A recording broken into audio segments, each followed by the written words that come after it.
पुकारेगा मुनिया, जन्म से पहले मौत क्यों दे दी, खता क्या मेरी कह दो ना, जैसे फूल बिन सूनी बगिया, बिन बिटिया आंगन सूना, बिन बिटिया आंगन सूना, बिन बिटिया आंगन सूना।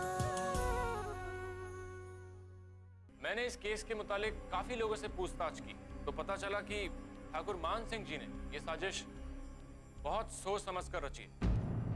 अगर तुम ये सोच रही हो कि इन 2 दिनों में तुम सरजू को ढूंढ लोगी, भूल जाओ, ऐसा कभी नहीं हो सकता। मैंने आपसे घर से जाने के लिए कहा, आपको बहुत बुरा लगा होगा ना जी। तुम अगर गलती करोगे तो तुम्हें सही रास्ते पे लाना मेरा धर्म है। बस कीजिए माँ, अपना ये धर्म कर्म अपने पास रखिए।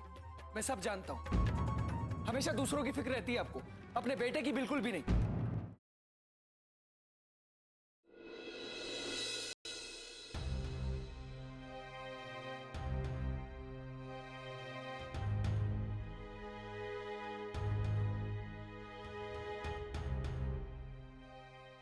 क्या हुआ भाई, सब लोग एकदम चुप क्यों बैठे हो?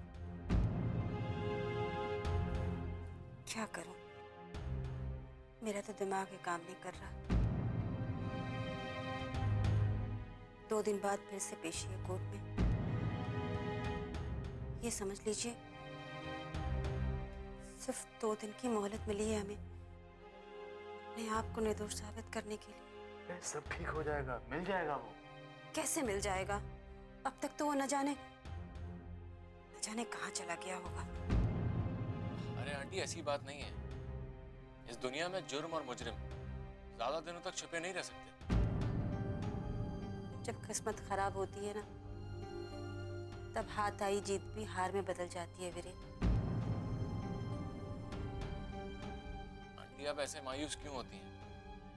जब भगवान ने हमें इस लड़ाई के मैदान में भेज ही दिया है तो आखिरी सांस तक पूरी उम्मीद के साथ लड़ेंगे।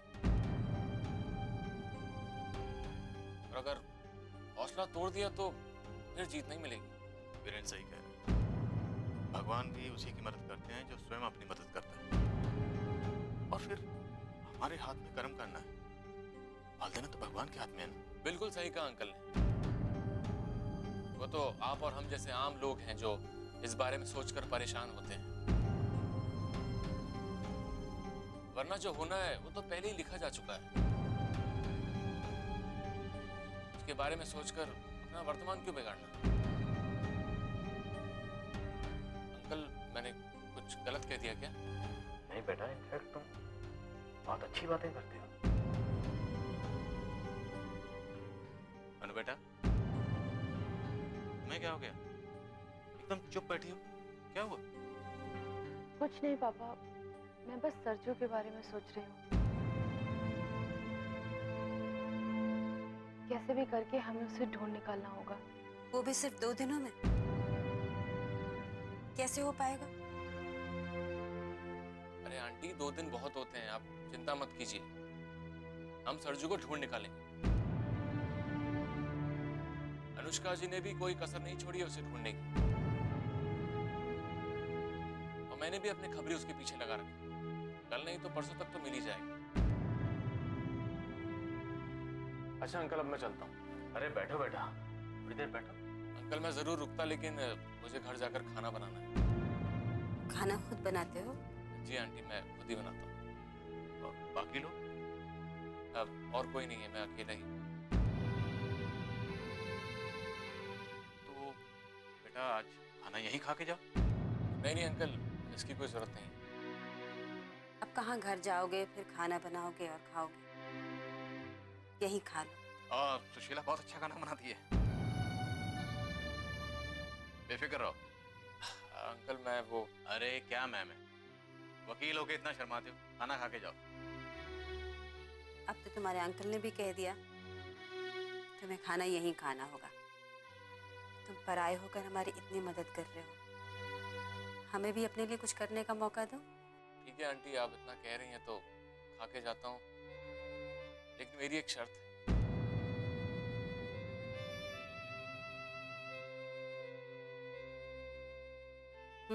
आप मुझे आगे से पराया मत कहिएगा।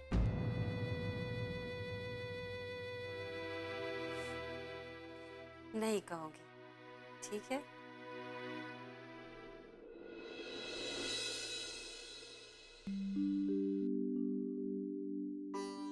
माँ, दवा टाइम।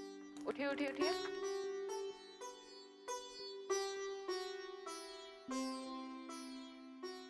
दस बज गए बेटा। बिल्कुल बज गए। ये लीजिए।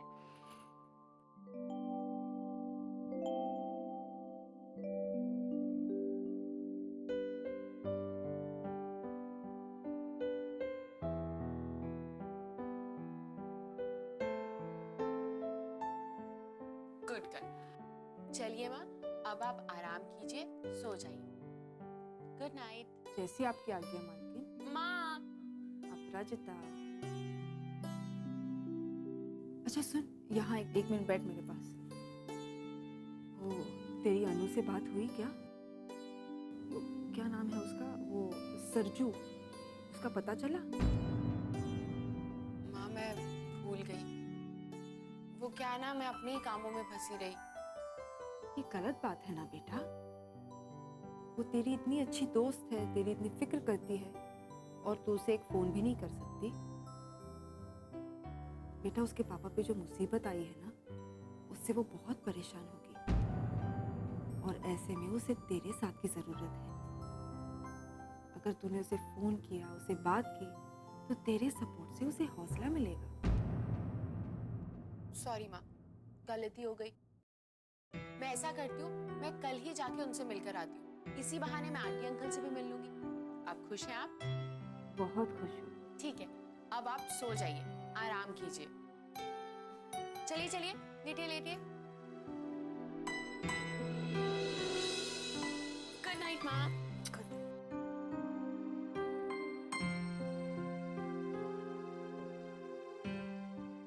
बिन बिटिया आंगन सोना।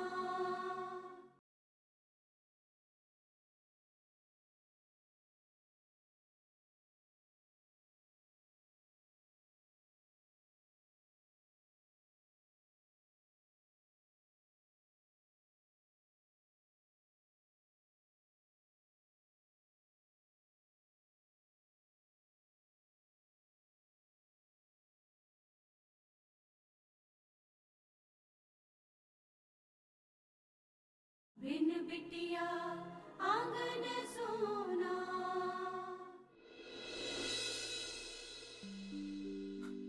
अंकल ने बिल्कुल सही कहा था, आंटी बहुत टेस्टी खाना बनाती हैं। अच्छा, अंकल तो झूठ बोल ही रहे थे, तुम भी झूठ बोल रहे हो क्या?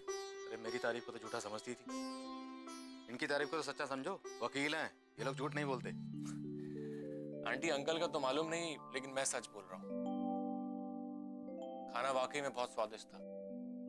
अब माँ के चले जाने के बाद आज पहली बार घर के खाने का स्वाद आया है। इससे अच्छी तारीफ तो हो ही नहीं सकती बेटा, कि मेरे खाने ने तुम्हें अपनी माँ की याद दिला दी। अरे आज के डिनर ने तो कमाल कर दिया, खाने खाने में रिश्ता बन गया।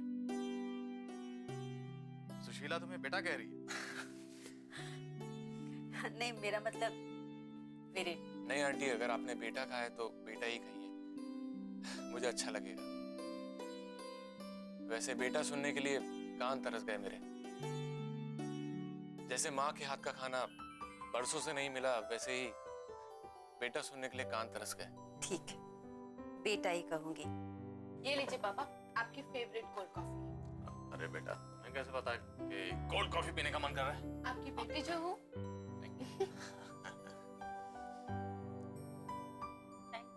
वाह, कॉफी बहुत टेस्टी है। बेटा सब सुशीला की ट्रेनिंग का नतीजा है। मुझे तो लगता था कि अनुष्का जी को घर का काम आता ही नहीं होगा। क्यों? आपको क्या लगता है इंस्पेक्टर्स खाना बनाना नहीं सीख सकते? अरे नहीं नहीं, मेरा मतलब वो नहीं था। मेरा मतलब कि आप बिजी रहती हैं तो आपको ये सब काम करने का मौका ही नहीं मिलता होगा। नहीं बेटा, ऐसी बात नहीं है। हमने अपनी बेटी को पढ़ाया लिखाया और इंस्पेक्टर जरूर बनाया, लेकिन घर के काम में कोई कमी नहीं। सुशीला ने इसे पूरी ट्रेनिंग दी, एकदम परफेक्ट। ससुराल जाएगी तो कोई शिकायत नहीं आएगी मेरी बेटी की। पापा। Okay okay. अच्छा अंकल, अब मैं चलता हूँ। अनु बेटा, वीरेन को गेट तक छोड़ दो। हाँ, थैंक यू बेटा। आंटी थैंक्स किस लिए? तुमसे बात करके हिम्मत आई, वरना आज मैं बहुत डिप्रेस हो रही थी। आंटी आपको जब भी डिप्रेशन जैसा लगे आप मुझे बुलाइए, आप मुझे कॉल करिए, बैठ के बात करेंगे हम। अरे अच्छा, अब तुम लोग ये डिप्रेशन की बातें छोड़ो, अच्छा खाना खाया, खुश रहो। हाँ, और बेटा थैंक्स फॉर कमिंग, फिर जरूर आना। हाँ चलो Sachi, good night. Good night. Good night बेटा। Good night.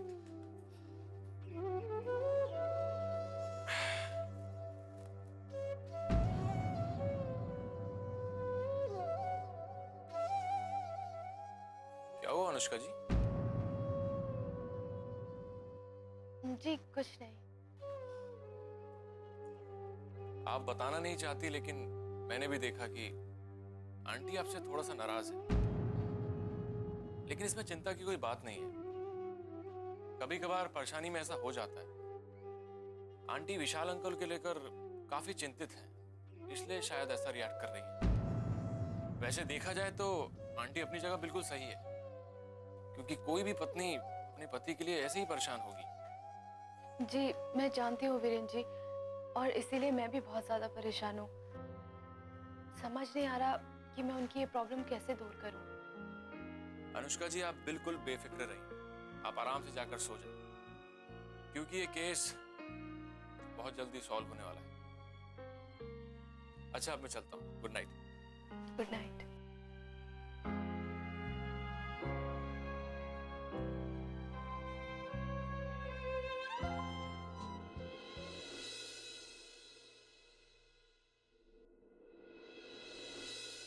ये कैसी दुविधा है भगवान,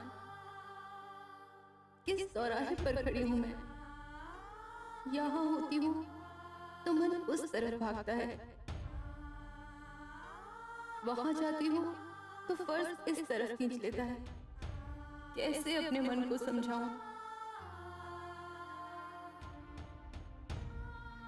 मन इतनी परेशानी में है, फिर भी मैं अपनी तरफ से पूरी कोशिश कर रही हूँ कि पापा किसी भी तरह ये केस जीत जाए, लेकिन वक्त मेरा साथ दे ही नहीं रहा, तो मैं क्या करूं?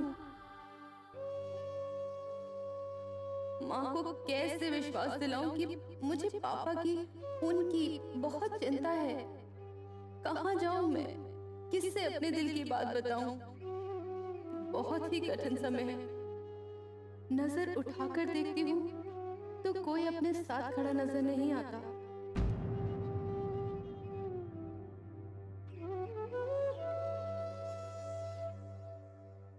लेकिन हाँ, ऐसे समय में वीरेन जी जैसा एक ईमानदार इंसान का साथ मिला।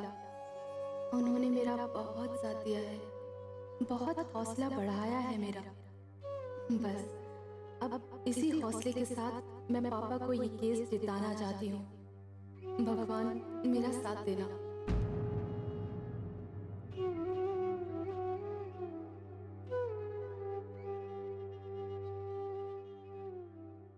बिन बिटिया आंगन सोना।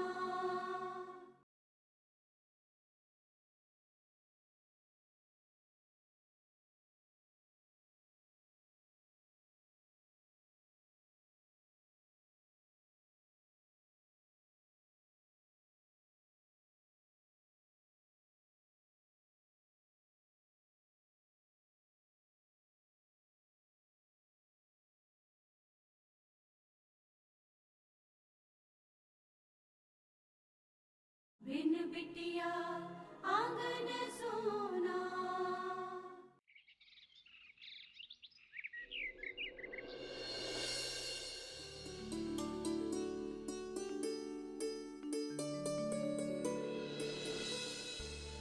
कहीं जा रहे हैं आप? हाँ कावेरी, लक्ष्मी के ठीक होने के लिए भगवान से मन्नत मांगी थी, उसी को पूरी करने के लिए जा रहा हूँ। अच्छा। और तुम भी साथ चलना चाहोगी? हाँ जरूर। हाँ तो जल्दी से तैयार हो जाओ। तैयार ही हूँ। ये साड़ी ठीक नहीं लग रही क्या? हाँ हाँ ठीक है, चलो पंडित जी इंतजार कर रहे हो।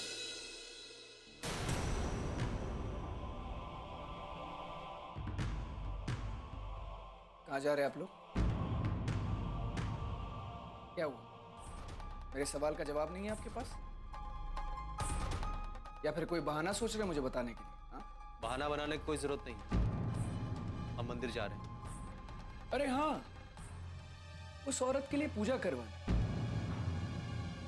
सही कहा ना मैंने पापा? बिल्कुल सही कहा। चलो। माँ, ये तो हमेशा उन्हीं लोग को चाहते, उन्हीं लोग से ज्यादा प्यार करते। पर आपको क्या हो गया? दिमाग खराब हो गया क्या आपका? हाँ? जो औरत पापा को आपसे छीन लेना चाहती है, आप उसी के लिए मंदिर जा रही हैं? अभिमान बंद करो अपनी बकवास, जाओ यहां से। क्यों? मैंने सच बोल दिया इसलिए? कावेरी, इससे कहो चुप हो जाए, वरना मेरा हाथ फिर से उठ जाएगा। अभिमान जाओ यहाँ से। अरे उठाइए हाथ, उठाइए। मैं डरता हूं क्या आपसे? हाँ, प्यार करने के लिए वो लोग, हाथ उठाने के लिए अभिमान। वाह। और आपको क्या हो गया माँ? आपको कुछ समझ नहीं आता क्या? ये आंखों में पट्टी बांध ली है आपने? हाँ, क्यों आप इनकी बातों में आ जाती हैं? क्यों आपको समझ में नहीं आ रहा कि ये आपको बेवकूफ बना रहे हैं, धोखा दे रहे हैं हमें? ये इनके दिल में हमारे लिए कोई जगह नहीं है, दिखावा करते हैं, दिखावा। अभिमान। अभिमान जाओ यहाँ से। नहीं मां, मारने दो इन्हें, मुझे उठाने दो हाथ, कर लेने दो इन्हें अपनी इच्छा पूरी। मैंने कहा जाओ यहाँ से। मां, मैंने कहा ना जाओ यहाँ से।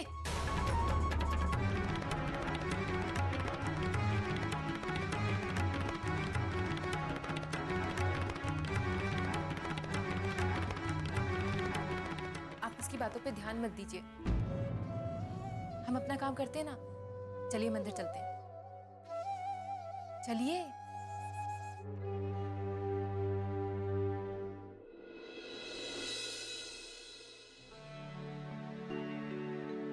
राधे, अरे भाई आज चाय मिलेगी कि नहीं? करता है ये।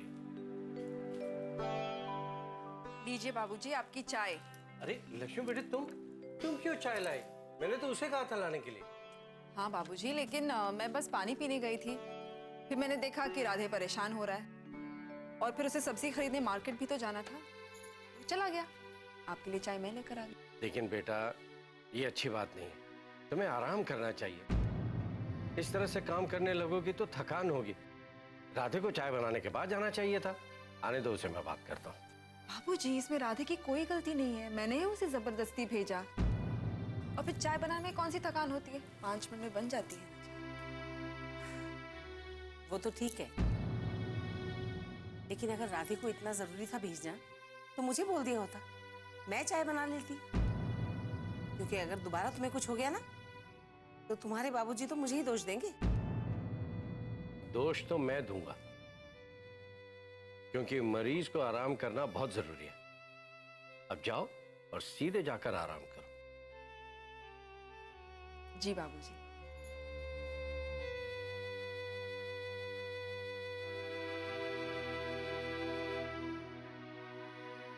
वाह, बहुत दिनों बाद चाय में वो स्वाद आया। बिन बिटिया आंगन सोना।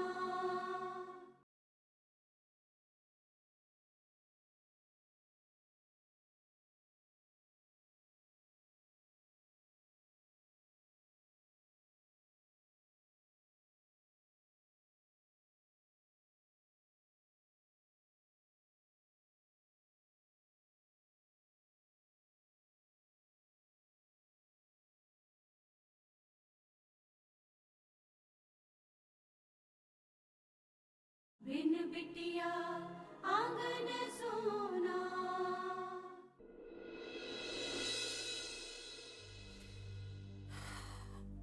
पता नहीं इस घर को किसकी नजर लग गई है। मुश्किलें खत्म होने का नाम ही नहीं ले रही। घर में दूध नहीं है, एक दूध वाला आता था, वो भी क्या करूं?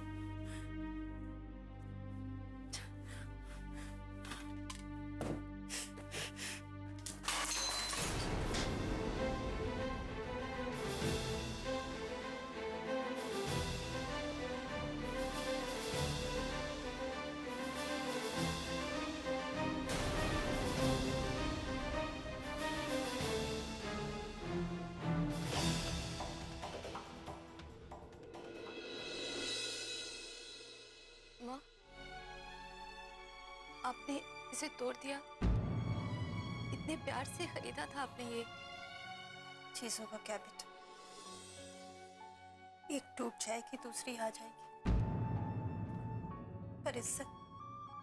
माँ, हमारी इज्जत बेदाग थी, बेदाग है और बेदाग ही रहेगी। वो परिवार जो हमेशा बेदाग जिंदगी जीता आया हो, उसे अचानक ऐसे कलंकित होना पड़े, वो भी उस बात के लिए जो उसने कभी किया ही ना हो, तो दर्द होता है। और ऊपर से बेटी इंस्पेक्टर हो और असली मुजरिम तक पहुंच भी ना पाए, तो दर्द होता है। ऐसी मुश्किल घड़ियों में माता पिता का दर्द पर मरहम लगाने की बजाय वो अपनी नाकामियों में उलझ कर रह जाए, तो दर्द होता है। बेटी को पता है कि माँ नाराज है, फिर भी वो माफी ना मांगे, तो दर्द होता है, बहुत दर्द होता है। माँ, माँ, मुझे माफ कर दीजिए।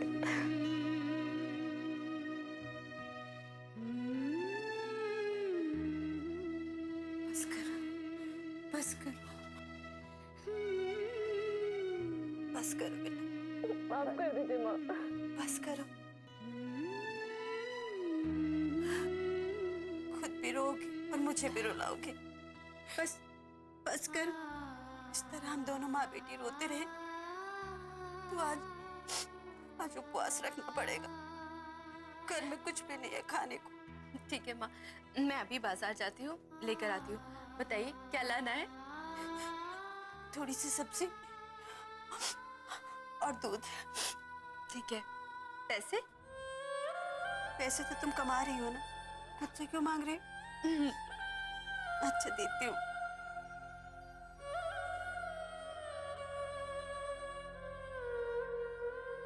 ये लो। आती हूँ मैं। जल्दी आना।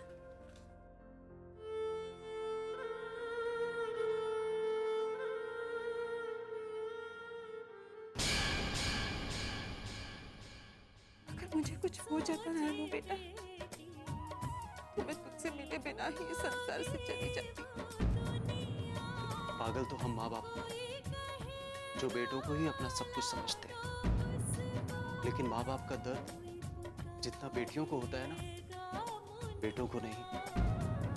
क्या सोच रहे हो? वो माँ की तबीयत के बारे में।